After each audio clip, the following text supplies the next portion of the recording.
Bonjour, aujourd'hui nous allons nous retrouver sur Cours Libre pour vous montrer comment vous inscrire en tant que praticien sur cette plateforme. Donc tout d'abord vous allez vous rendre à l'adresse coura-libre.com. Vous allez vous rendre dans l'onglet Je me connecte à l'espace praticien. Alors si vous avez déjà des informations, via un compte praticien, vous pouvez directement rentrer votre adresse email et votre mot de passe ici. Si ce n'est pas le cas, donc c'est l'objet de la vidéo, vous allez cliquer sur Je m'inscris, sur le bouton Je m'inscris en jaune. Vous allez tomber du coup sur le formulaire d'inscription. Vous allez pouvoir rentrer vos informations personnelles, vos coordonnées, votre numéro de siret, votre profession, etc. Une adresse email, un mot de passe, un numéro de téléphone, votre adresse professionnelle, et un site internet si vous en avez un. On clique sur Enregistrer. Et voilà, nous voilà maintenant dans l'espace où vous allez pouvoir remplir toutes les informations concernant votre compte. Alors attention, là vous vous êtes inscrit, mais le compte n'est pas encore validé. Il va falloir remplir notamment les cases orange. Voilà, les cases orange signifient qu'il y a des informations manquantes nécessaires pour la validation de votre compte. Donc là, sur l'onglet Coordonnées, vous allez retrouver les informations qu'on vient de rentrer à l'instant, donc votre nom, etc. L'onglet Mes dispos, donc ça va être ici, vous allez pouvoir entrer vos disponibilités. Dans l'absolu, vous n'êtes pas obligé d'en rentrer, sauf que voilà, si vous n'entrez pas au minimum 2 disponibilités par mois, vous ne serez pas affiché sur le site. Donc on va commencer par en remplir, donc on va dire qu'une consultation dure 30 minutes, et puis on va dire que le lundi, je rentre une disponibilité à midi, par exemple. J'ai une dispo, parfait. Et puis on va rentrer la plage sur le calendrier de cette disponibilité-là. C'est-à-dire que du 1er août, là je vais mettre du 1er août au, par exemple, juste avant les vacances de Noël, donc le 16 décembre par exemple, toute cette période-là, tous les lundis, je vais avoir une disponibilité qui sera affichée sur Cours Libre, donc un créneau sur lequel les bénéficiaires de Cours Libre pourront réserver. Donc voilà pour ça. On va remplir une deuxième. Donc le jeudi, par exemple, on va mettre 19h.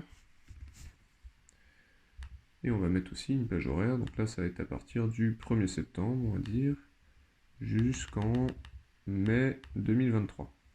Jusqu'au 20 mai, par exemple. Donc, voici, on enregistre. Et j'ai enregistré mes 2 premières disponibilités. Ensuite, l'onglet configuration, ça va vraiment être les réglages, les informations principales de vos consultations. Donc là, si vous avez des questions, vous pouvez toujours aller consulter les petites infobulles ici en survolant le point d'interrogation, ou alors en cliquant sur Besoin d'aide, qui va vous rediriger vers un formulaire de contact où vous pourrez poser les questions aux administrateurs du site. Donc on revient ici. Limite de rendez-vous mensuel, on va dire 4 maximum. Limite de rendez-vous par bénéficiaire, 10. Est-ce qu'il y a rendez-vous au cabinet? Oui. Est-ce que je peux me déplacer? Donc ça c'est si votre voilà, si vous le souhaitez ou si votre pratique le permet. Limite de personnes pour les associations. Alors il peut y avoir, voilà, comme bénéficiaire, il peut y avoir des associations qui prennent rendez-vous pour ses membres, donc il peut y avoir plusieurs membres pour une consultation. Donc là encore, ça dépend aussi de votre pratique médicale. Vu que j'ai mis ostéopathie, c'est peut-être un peu compliqué de recevoir 10 personnes. Donc on va peut-être en mettre 2 maximum. Consultation à distance, en visio, c'est possible, ça c'est quelque chose, voilà, si votre activité encore une fois le permet, vous pourrez avoir des consultations avec des personnes qui ne sont pas dans votre ville, donc qui sont partout en France. Donc on va mettre oui, et par la suite vous pourrez rentrer un lien de consultation en visio, donc avec votre logiciel préféré, que ce soit Zoom, Google Meeting, TeamViewer, etc. Parfait, on a rempli les informations, on enregistre, et on va passer à l'onglet suivant. Donc mot de passe très rapide, c'est ici que vous pourrez changer le mot de passe d'accès à votre compte praticien, tout simplement. Premier carré orange, donc là, c'est une information assez importante, puisque c'est par celle-là que les gens vont voir ce que vous faites, quelle est votre pratique, ou quelles sont vos pratiques médicales. Donc là, on va cliquer sur le carré blanc, et on va retrouver presque toutes les pratiques médicales autorisées par Corail. À noter qu'il y a ce petit message, contactez-nous si votre pratique ne figure pas dans la liste. Moi, je suis ostéopathe et j'ai aussi un diplôme en réflexologie. Admettons. J'enregistre. Parfait. Donc on voit que déjà le carré s'est mis en bleu. Diplôme et expérience. Donc là, même principe, on va rentrer nos diplômes. Donc là, 2002, pardon. J'ai un diplôme en ostéopathie. C'est la fin de mon diplôme. 2004, j'ai eu un diplôme en réflexologie. Donc parfait. Ces informations-là seront affichées directement sur votre fiche praticien. Expérience, même principe. On va dire que de 2004 à 2006, j'ai été réflexologue à Nantes. Et de 2006 à 2010, j'ai été ostéopathe à Lille. Bien sûr, vous pouvez être beaucoup plus précis sur ces informations-là. Ce sont vraiment des exemples. On enregistre et le carré s'est mis en bleu.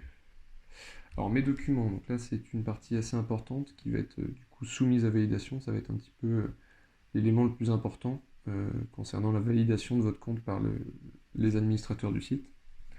Donc là ici vous pouvez lire que on va avoir besoin de votre justificatif d'immatriculation, de vos diplômes certifiés et puis d'une attestation de responsabilité civile suivant votre activité.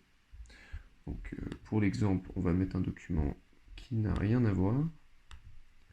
Voilà. Très bien. J'enregistre aussi. Vous pouvez enregistrer à la fin. J'enregistre à chaque fois, mais on peut enregistrer toutes les informations à la fin en cliquant sur un des boutons ici.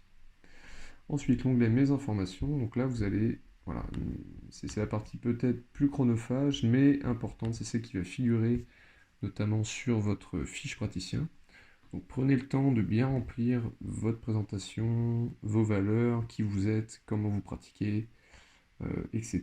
Donc il y a des parties obligatoires et non obligatoires, mais bien entendu, plus votre fiche sera complète, plus vous serez référencé, déjà sur Internet, et puis plus les bénéficiaires eh bien, auront envie de réserver une consultation avec vous. Là, voilà, je suis Jean Dupont, blabla. Déroulé d'une séance, donc là vous allez expliquer comment se déroule une séance, tout simplement. Les bienfaits causés par vos séances, par vos soins, par votre activité. Et ici vos informations légales, qui sont obligatoires.